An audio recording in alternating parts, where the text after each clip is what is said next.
Assalamu alaikum. Dear students and fellows, welcome to Skills Academy.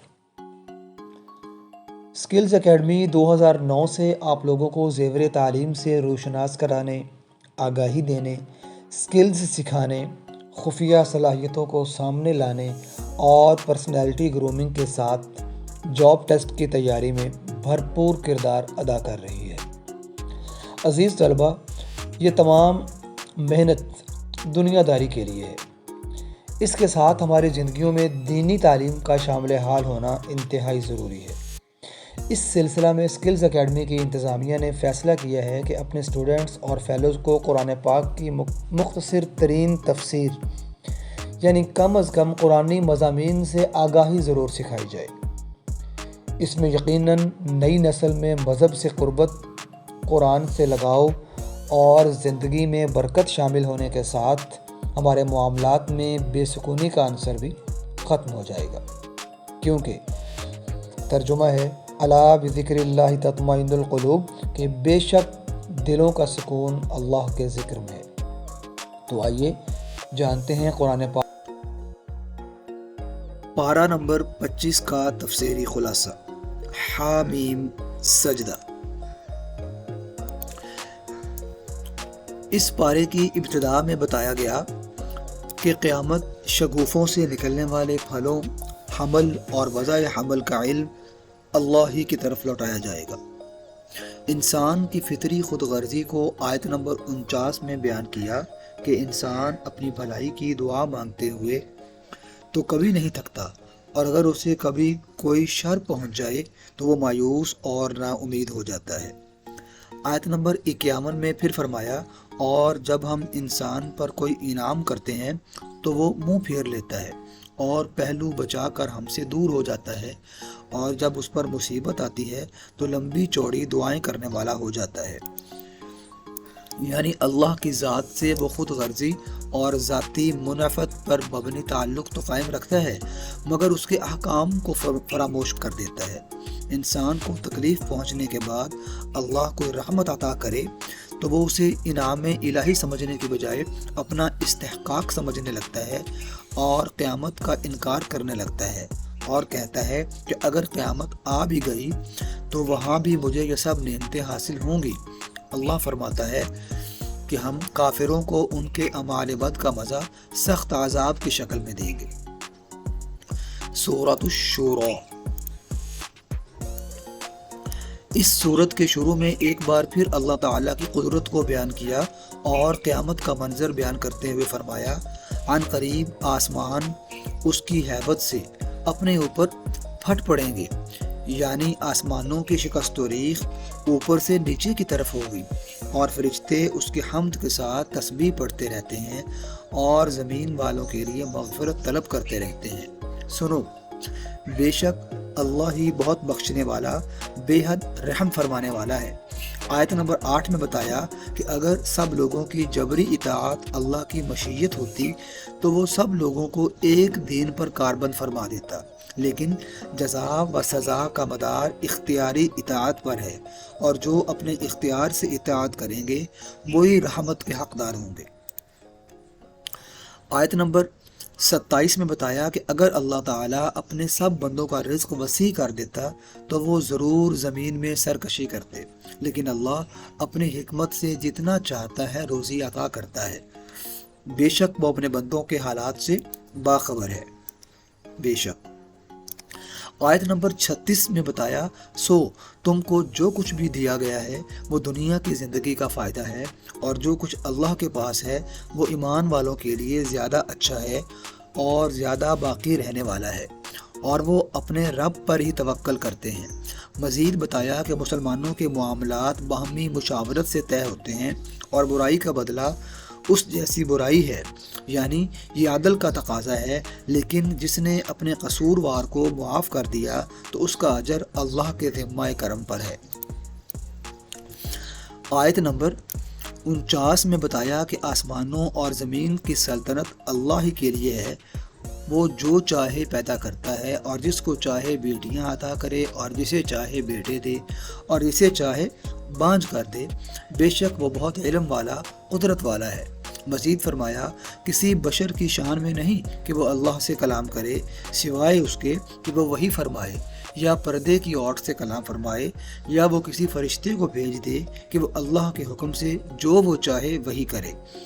اس سے مراد یہ ہے کہ وہی ہی اللہ سے ہم کلام ہونے کا ذریعہ ہے، خواہ بالمشافہ اور بالمشاہدہ بندے سے ہم کلام ہو، جیسا کہ معراج کی حدیث میں ہے، یا اس صورت میں ہو کہ کلام تو سنائی دے لیکن جلوہ ذات دکھائی نہ دے، جیسا کہ اللہ نے حضرت موسیٰ علیہ السلام سے کلام فرمایا۔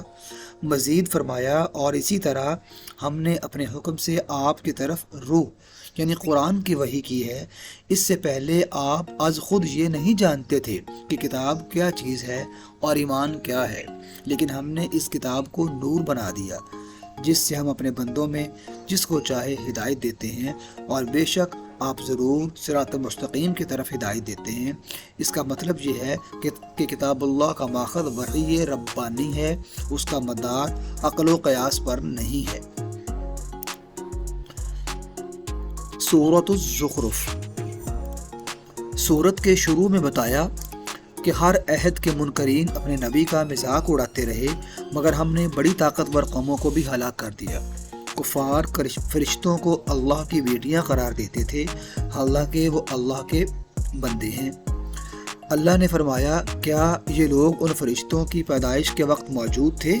چنانچہ آیت نمبر 16 میں کفار کے اس انداز کے بارے میں فرمایا کیا اس نے مخلوق میں سے اپنے لیے بیٹیاں بنائیں اور تمہارے لیے بیٹے مختص کر دیے، حالانکہ ان میں سے جب کسی کو اس کی بشارت دی جائے جس کے ساتھ اس نے رحمان کو متصف کیا یعنی بیٹیاں، تو اس کا چہرہ سیاہ پڑ جاتا ہے اور وہ غصے میں کڑتا رہتا ہے۔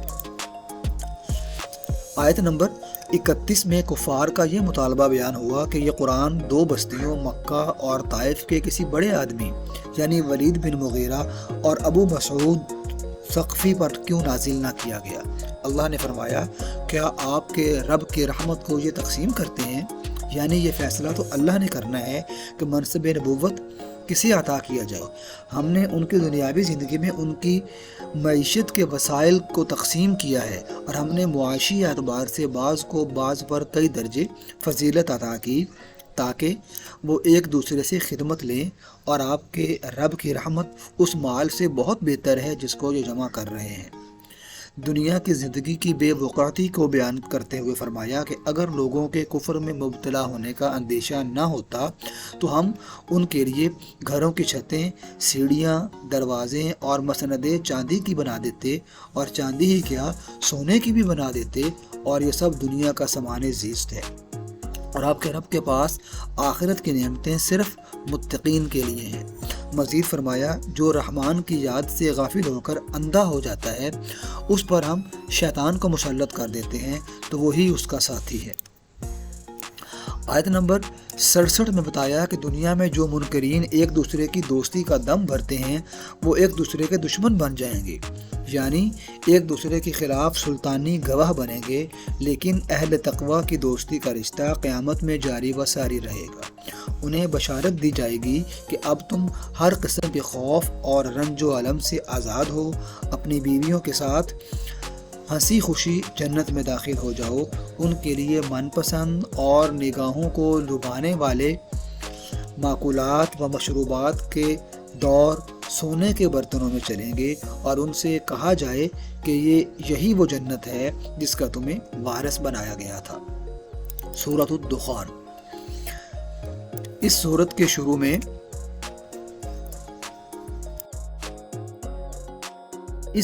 شروع میں لیلہ مبارکہ کا ذکر ہے۔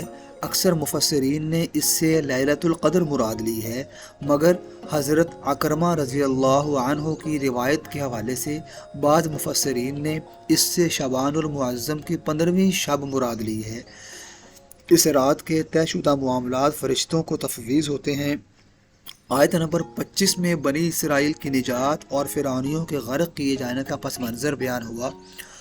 اس صورت کے آخر میں بتایا کہ کفار و مشرکین کی غذا جہنم میں زقوم تھور کا درخت ہوگا جو پگھلے ہوئے تانبے کی طرح پیٹوں میں جوش مارے گا، جیسے کھولتا ہوا پانی جوش مارتا ہے۔